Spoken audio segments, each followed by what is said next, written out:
बिस्मिल्लाहिर्रहमानिर्रहीम अस्सलाम वालेकुम। डेली डाइजेस्ट यूट्यूब चैनल में आप सबको खुशामदीद कहते हैं। मेरा नाम अरमिश है। मेरी उम्र 22 साल की थी जब मेरी शादी मेरे मनपसंद अरहम से हुई थी। ये पहली बार का प्यार था, लेकिन मेरे अब्बू को अरहम इतना ख़ास पसंद नहीं था।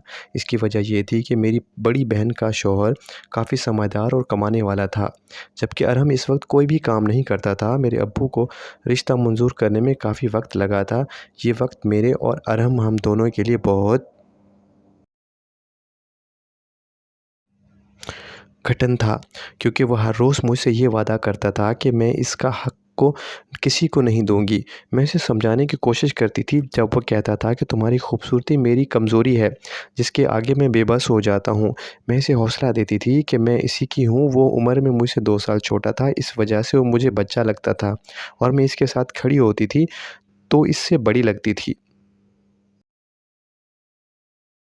जिसकी असल वजह मेरी खूबसूरती और जिसामत थी, जो मेरे हुस्न को चार चाँद लगा देती थी और अरहम की मोहब्बत से इसमें इज़ाफ़ा हो जाता था। शादी से पहले हमें आपस में मिलने का वक़्त नहीं मिलता था, लेकिन मैं फिर भी छुपकर इससे मिल लेती थी, क्योंकि ये दूरी मुझसे भी बर्दाश्त नहीं होती थी। अरहम और मेरी बहन का बेटा हम उम्र थे। मेरी बहन मुझसे काफ़ी बड़ी थी। इनका बेटा काफ़ी चालाक था और इसे हर तरह के काम का पता था। वो अरहम को भी सिखाता था। अरहम भी इसकी तारीफ़ करता था, लेकिन मुझे अपने भांजे से चिढ़ थी, क्योंकि वो हर वक्त मुझ पर नज़र रखता था। एक दफ़ा मैं कॉलेज में थी, जब मुझे अरहम ने मोबाइल पर मैसेज किया कि वो होटल के रूम नंबर 14 में बुकिंग करवा चुका है, इसलिए अब वो मुझे कॉलेज से लेकर इसके साथ मोबाइल पर जाना है। मैं परेशान थी कि ये सब करना बहुत मुश्किल है, लेकिन अरहम ने नाराज़गी अख्तियार कर ली थी, जिसकी वजह से मुझे ये कदम उठाना पड़ा। मेरे भांजे ने मुझे लेने के लिए आना था। वो मेरी छुट्टी के 1 घंटा पहले ही गेट के बाहर खड़ा हो जाता था। मैं इस दिन बुर्का पहन कर निकली थी, ताकि किसी की नज़र में ना आ जाऊँ, पर मेरे भांजे ने मुझे अरहम के साथ बाइक पर बैठते हुए पहचान लिया था। मैंने ये बात और किसी को नहीं बताई, तो वो कहने लगा कि तुम्हारा भांजा अभी बच्चा है, इसे हैंडल कर लेना इसके बाद से। मेरे भांजे ने मुझे धमकियाँ देना शुरू कर दी और कहने लगा कि वो मेरी शादी अरहम से नहीं करवाने देगा और शादी से पहले ही हमारे रिश्ते का पता सबको बता देगा। मैं इस बात को सुनकर डर चुकी थी और इसे मेरा बिल्कुल डर नहीं होता था और ना ही वो मेरी इज़्ज़त करता था। मैंने इसे बहुत समझाया था कि वो कभी मैंने इसकी ज़िंदगी में टांग नहीं अड़ाई और वैसे भी मैं इसकी खाला लगती हूँ, तो वो तमीज़ से बात किया करे। पर वो और भी बदतमीज़ी करते हुए कहने लगा कि यही तो नाइंसाफ़ी है कि कुदरत ने आप जैसी हसीना को मेरी खाला बना दिया। यही चीज़ तो मुझे आपके करीब आने से रोक देती है, नहीं तो आज अरहम की जगह मैं आपके साथ होता। खाला जी, मैं इसकी बेबाक बातों से शर्म से चूर हो गई थी। जब वो मेरे लाल चेहरे को बग़ौर देखने लगा था, मैं इसकी आँखों में देखने से कतरा रही थी। इसने मेरा और इस तरह मैं अरहम से दूर होती सकती थी। मैंने अपना मुँह मौका मुनासबत से बंद ही रखा था। मेरी मेहंदी की शाम मुझे मेरा भांजा दिखाई नहीं दे रहा था। मुझे वहम होने लगा था कि कहीं वो मेरे पोल ना खोल दे। जब मैं इस रूम की जानिब बढ़ने लगी जिधर वो रुका था, वो अपने नाना यानी मेरे अब्बू के साथ मौजूद था। दिल भारी हो गया था कि मैंने अपने भांजों को आवाज़ दी और कहा कि तुम्हारी खाला जाने वाली है। कुछ पल ही इसके साथ बिता लो। वो भी समझ गया था कि मेरा इशारा किसकी तरफ है। मैं अपने रूम में आ गई थी और इसका इंतज़ार करने लगी थी।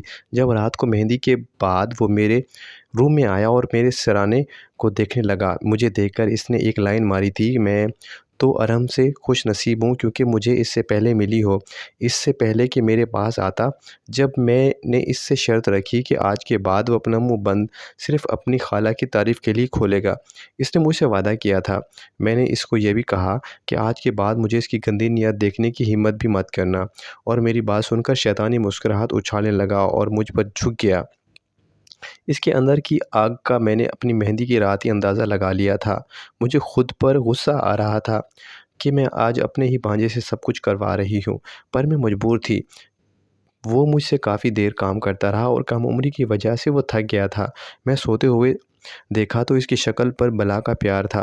काश वो अंदर से भी इतना मासूम होता। मैंने इसे कुछ ही देर बाद उठा दिया था, क्योंकि उसे अपने रूम में जाना था। इसने दोबारा करने की ज़िद की और कहने लगा कि ये काम अलविदाई काम होगा, क्योंकि इसके बाद आप हमेशा के लिए अरहम की हो जाएंगी। मैंने इसकी बात समझ ली और इसे दोबारा अपनी रसाई दे दी, लेकिन इसे एहतियात बरतने की भी हिदायत की थी। दिन ऐसे ही गुजरते गए और मेरी और अरहम की शादी हो गई। शादी के बाद मेरा भांजा मुझसे काफ़ी दूर हो गया था और अब वो शहर चला गया था, जब कि अपने शौहर की जॉब की दुआ करने लगी थी ताकि मैं भी शहर में सेट हो जाऊं। मेरा भांजा अरहम को जलाता था कि वो हमसे पहले शहर चला गया है। आखिर कुदरत ने हमारी भी सुन ली और मेरे शौहर का तबादला भी हो गया। मैंने सुख का सांस लिया और हम शहर में शिफ्ट हो गए। अभी कुछ अरसा ही गुजरा था जब मेरे शौहर की किस्मत भी मेहरबान हो गई और हम वो मुल्क से बाहर चले गए थे। पीछे मैं अकेली रहने लगी थी। मेरी बहन ने मुझसे कहा कि वो मेरे भांजे को बुला ले। मैं इसकी बात टाल नहीं सकती थी। जब मैंने अपने भांजे को खुद से अपने पास बुलाने की दावत दी थी, वो मुझे कहने लगा था कि मेरा भांजा अब बदल गया है, क्योंकि अब वो मेरे घर पर होते हुए भी मुझे देखता भी नहीं है और कुछ वक्त ऐसे गुजरता करता था ताकि मैं शहर में सेट हो जाऊं। मेरा भांजा अरहम को जलाता था कि वो हमसे पहले शहर चला गया। आखिर कुदरत ने हमारी भी सुन ली और मेरे शौहर का तबादला शहर में हो गया। मैंने सुख का सांस लिया और हम शहर में शिफ्ट हो गए।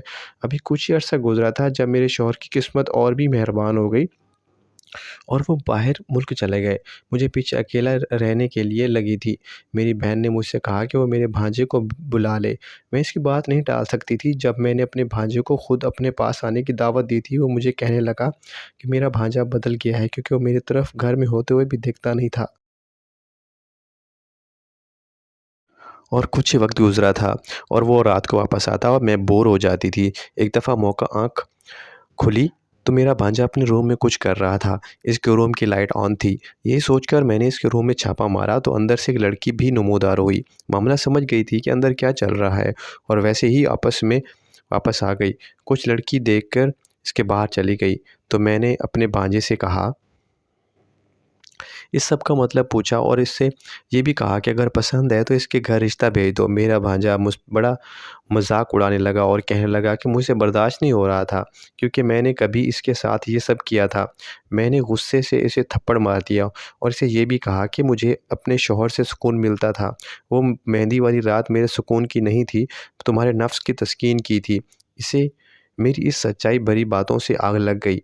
वो भी घर से बाहर निकल गया था। मैं नहीं जानती थी कि अब इसके दिमाग में क्या चल रहा था।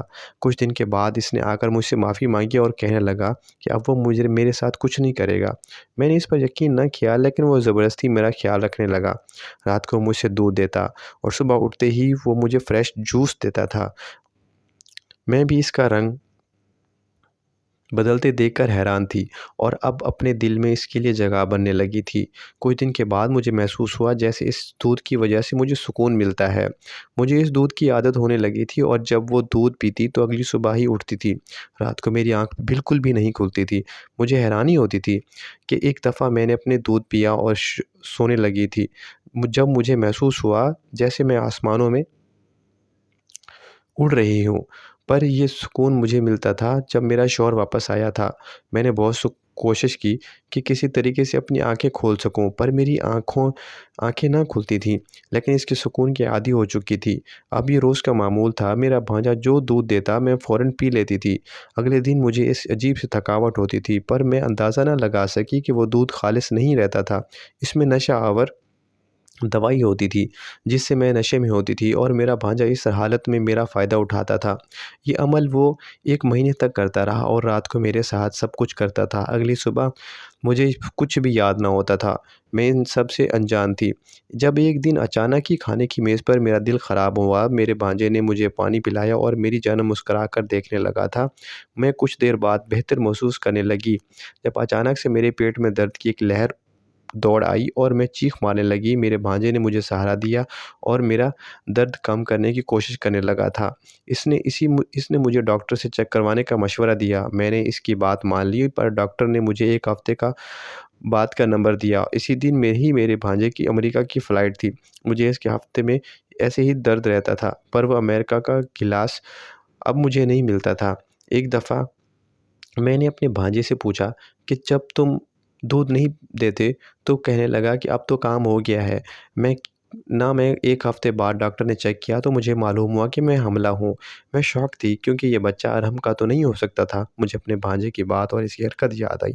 लेकिन अब वो बहुत देर हो चुकी थी। उसने अपने थप्पड़ का बदला ले चुका था और वो अमेरिका जा चुका था। इसने अमेरिका में ही शादी करके अपना घर बसा लिया था और इधर मैं अपना भरा हुआ पेट सबसे छुपाती फिर रही थी।